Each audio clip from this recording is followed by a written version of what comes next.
The Mueller Immersion blender is right here in my hand, ready to blend, whisk, and froth with its 3 versatile attachments.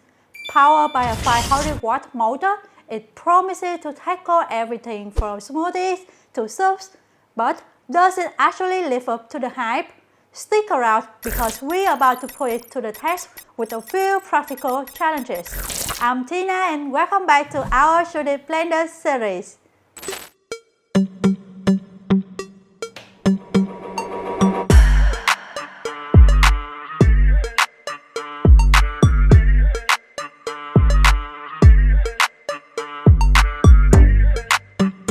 Okay, now it's time to see the blender in action.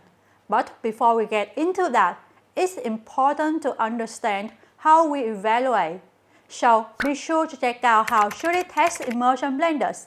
This will help you get the full picture of our testing process and why we do it this way. And with that out of the way, let's begin the very first test, hot soup puree. We prepare for this test by pressure cooking a combination of chicken broth, onion, celery, pumpkin, and carrot. After that, we blended everything on the high speed for 30 seconds.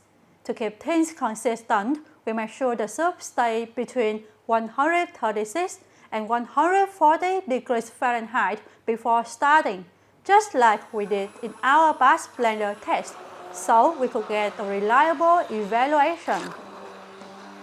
None of the contenders fell short in this performance, including this Mueller 3-in-1. Under our study up and down blending motion, it turned out to servings of puree that were absolutely smooth to the eye. We did strain the soup through a mesh strainer and then noticed a trace amount of residue. They were soft and too small to pose any choking risk for your babies. For those who are looking for velvety restaurant quality soups at home, however, these residues may make the texture feel slightly gritty. It's also worth noting how frustrating the blending process was, since the Mueller couldn't create a stable vortex to roll in the ingredients on its own. We had to move it constantly, aiming to reduce dead zones and make sure everything pulled into the blade's path.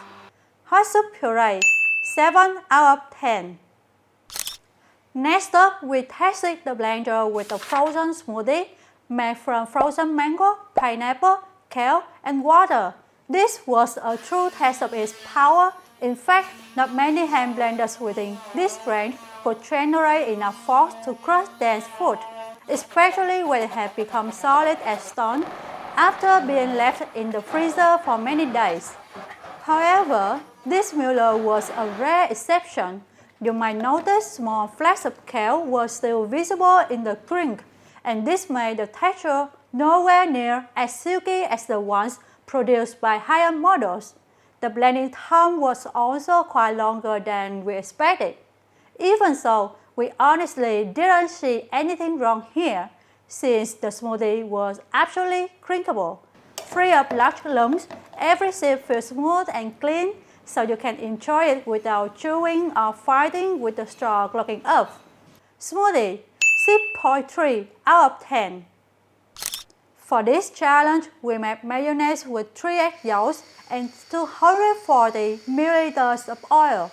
The focus was to combine all the ingredients into a smooth, uniform texture without separation. The Mueller was one of the fastest performers in this test. There's no fuss, no complicated steps, just a simple 1-minute mixing that could make all the ingredients come together quickly.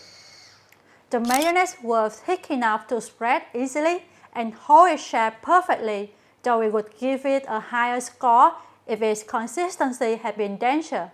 That said, during our emulsifying process, the blender's excessive vibration caused the whisker to keep moving around the counter whenever we released our hold to adjust the speed dial.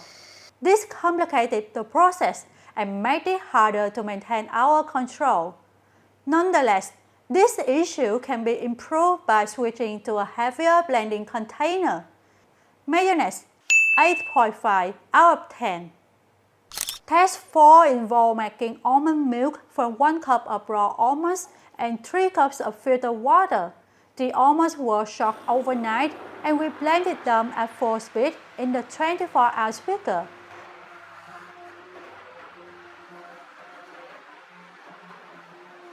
The Mueller blender completed its test in 1 minute and 50 seconds, which was relatively quick compared to its competitors. We evaluate the milk texture by straining it, and as we noted, the leftover nut particles were not too gritty and definitely not too coarse. This suggested our riding process was effective, and the milk was likely to carry a rich nutty flavor. Plus, it had a nice creamy texture that didn't feel too thin or watery. Almond milk 7.5 out of 10. In the final test, we whipped 100 milliliters of egg whites to determine how well the blender performs as a hand mixer. Within 2 minutes, the egg whites were successfully frothed into a stiff peak using the Mueller's whisk. We really liked how light, airy, and stable it was. Even when the beaker was flipped upside down, the peak held its shape perfectly without deflection or breaking apart. If your main task is whisking or aerating simple ingredients like cream, egg whites, and powders for light cakes or muffins, this blender can certainly do the job. Whipped egg whites 10 out of 10. So, across all 5 tests, the Mueller 3-in-1 earned a total score of 7.2 out of 10 for its performance. The Mueller 3-in-1 Immersion blender is best suited for light blending tasks. Although its 500-watt motor cannot deliver the same level of performance as higher-end models when it comes to pulverizing frozen fruits, it handles small to medium batches of soups, smoothies, and nut milk pretty well. Our Mueller even includes a whisk attachment, which turns it into a handy entry-level mixer for whipping cream or eggs and for emulsifying sauces. At around $35, however, its build quality doesn't feel entirely solid and the motor feels a bit unstable. With the ergonomic handle, the grip should not slip or strain your hand, but since the motor just keeps producing a noticeable vibration that stretches through the handle, you'll be left fatigued anyway. That's it for our review of the Mueller 3-in-1 Immersion blender. You can find more details through the link in the description or explore all the options in our Shouldit blender series. And don't forget to like, comment, and subscribe so you catch our upcoming reviews. Thanks for watching Shouldit and see you in the next video. Bye!